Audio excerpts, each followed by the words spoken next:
Assalamualaikum warahmatullahi wabarakatuh. Kembali lagi bersama saya Devi Wina Channel.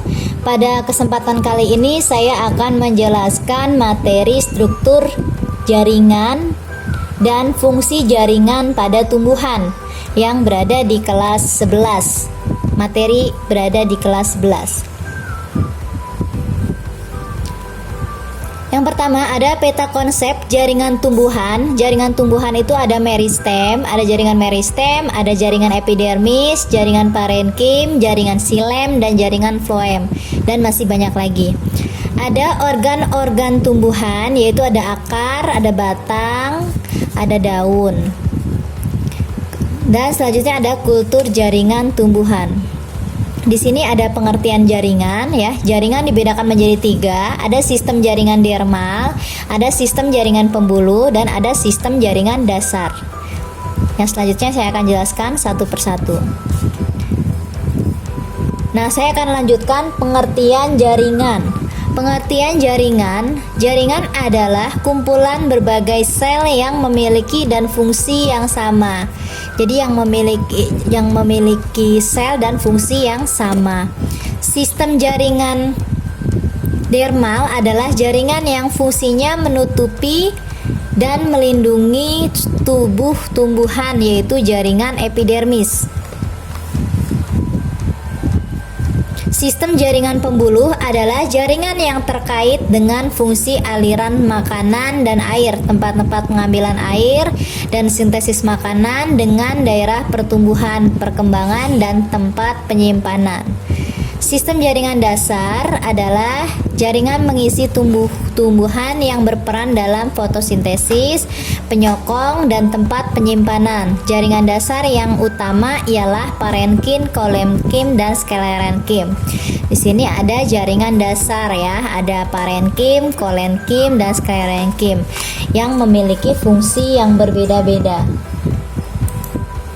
Selanjutnya, jaringan epidermis memiliki ciri-ciri, yaitu jaringan terletak paling luar, satu lapis sel hidup tersusun rapat tanpa rongga antar sel, dinding sel bagian luar mengalami penebalan, dapat mengalami modifikasi menjadi stomata atau mulut daun, trikoma, rambut-rambut, spina, duri, berfungsi sebagai pelindung jaringan di bawahnya.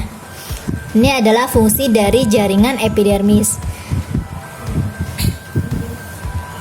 Selanjutnya ada jaringan parenkim. Jaringan parenkim memiliki ciri disebut juga jaringan dasar, terdiri dari sel-sel hidup, dinding sel tipis, memiliki banyak vakuola ya. Vakuola itu cadangan makanan, mampu bersifat meristematik, aktif membelah ya. Jadi jaringan yang aktif membelah. Mempunyai banyak rongga sel sehingga tersusun tidak rapat, berfungsi sebagai tempat penyimpanan cadangan makanan. Itu terdapat di jaringan parenkim. Selanjutnya ada jaringan penyokong. Jaringan penyokong ini terdiri dari jaringan kolenkim dan jaringan sklerenkim. Jaringan penyokong, jaringan yang berperan menunjang bentuk tumbuhan agar dapat berdiri dengan kokoh. Ciri-cirinya yaitu meliputi dinding sel yang tebal. Jaringan penyokong dibedakan menjadi 2. Jaringan kolenkim yaitu memiliki penebalan dinding sel yang tidak merata, penebalan hanya pada sudut-sudut selnya saja. Kolenkim berfungsi untuk menunjang organ yang mudah. Kalau sklerenkim merupakan sel-sel mati yang memiliki dinding sel yang tebal, berfungsi untuk menunjang jaringan pengangkut atau jaringan xilem. Fungsi dari jaringan penyokong yaitu menguatkan tegaknya batang dan daun, melindungi biji atau embrio, memperkuat jaringan parenkim yaitu menyimpan udara, dan jaringan pengangkut. Selanjutnya ada jaringan pengangkut. Jaringan pengangkut terdiri dari xilem dan floem, dibedakan menjadi 2, xilem dan floem. Jaringan xilem tersusun atas trakeit atau sel yang dindingnya mengalami penebalan oleh lignin dan mati pada saat dewasa. Jaringan xilem ini berfungsi untuk mengangkut air dan mineral dari akar ke batang dan daun atau ke seluruh tubuh tumbuhan, dari akar ke batang dan daun. Jaringan floem tersusun atas komponen pembuluh tapis, sel-sel memanjang yang ujungnya bersatu membentuk pembuluh, dan sel pengiring. Jaringan floem berfungsi mengangkut hasil fotosintesis ke seluruh tubuh tumbuhan. Jadi dia yang mengangkut hasil fotosintesis ke seluruh tubuh tumbuhan.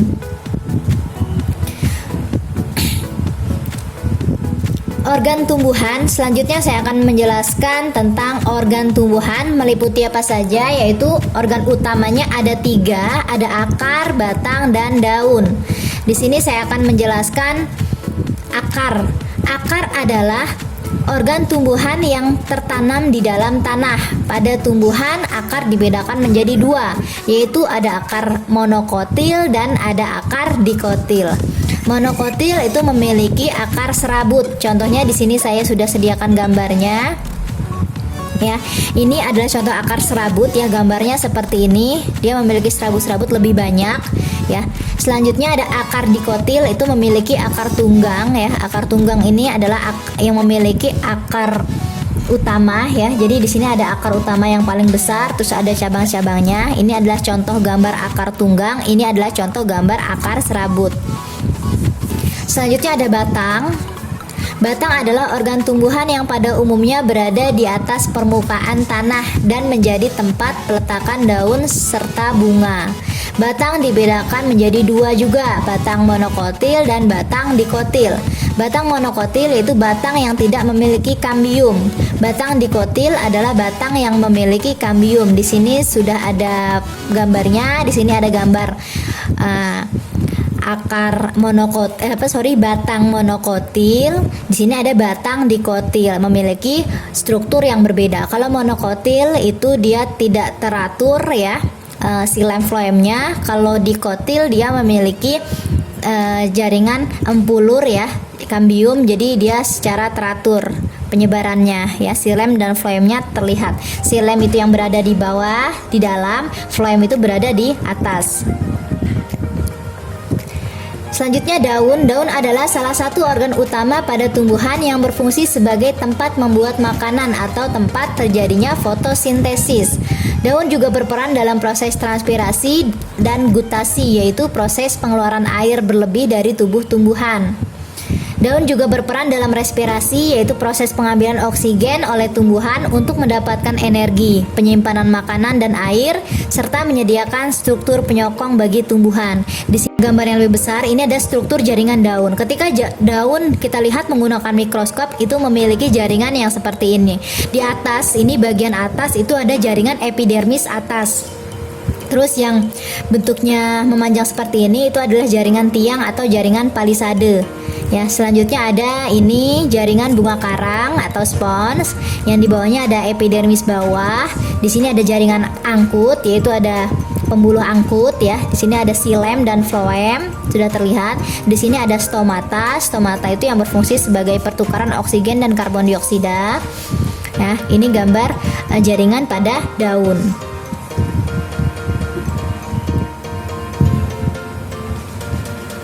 Selanjutnya yang terakhir ada kultur jaringan tumbuhan. Kultur jaringan merupakan teknik perbanyakan tanaman dengan cara mengisolasi bagian-bagian tanaman seperti daun atau mata tunas atau explant namanya.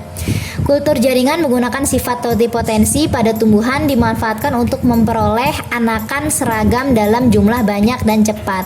Jadi ini adalah fungsi dari kultur jaringan. Mengapa kita harus mengapa kita memerlukan kultur jaringan? Karena agar mendapatkan hasil yang seragam dan jumlah banyak dan sangat cepat. Sel-sel tumbuhan dapat bersifat totipotensi, yaitu sel-sel tersebut dapat mempertahankan potensi zigot untuk membentuk semua bagian organisme matang. Ya. Di sini ada contoh gambar kultur jaringan. Jadi kalau misalkan kita ingin kultur jaringan, gambarnya seperti ini ya. Jadi kultur jaringan ini biasanya dilakukan oleh yang ahli ya, dengan steril petri. Setelah itu sampai tumbuh ya. Setelah sudah tumbuh jadi tunas daun, baru ditaruh di toples ya, baru toples dengan steril, baru menghasilkan, kita tanam. Ini bibitnya kita tanam di dalam pot. Ini adalah contoh dari kultur jaringan. terdapat pada bisa tanaman wortel, bisa daun-daun dan sebagainya. Teknik penyimpan kultur jaringan ini penyimpanannya seperti ini ya, bisa dalam toples ya sampai membentuk tunasnya, baru kita tanam lagi ke tanah. Oke, itu saja materi kali ini, semoga bermanfaat. Terima kasih. Wassalamualaikum warahmatullahi wabarakatuh.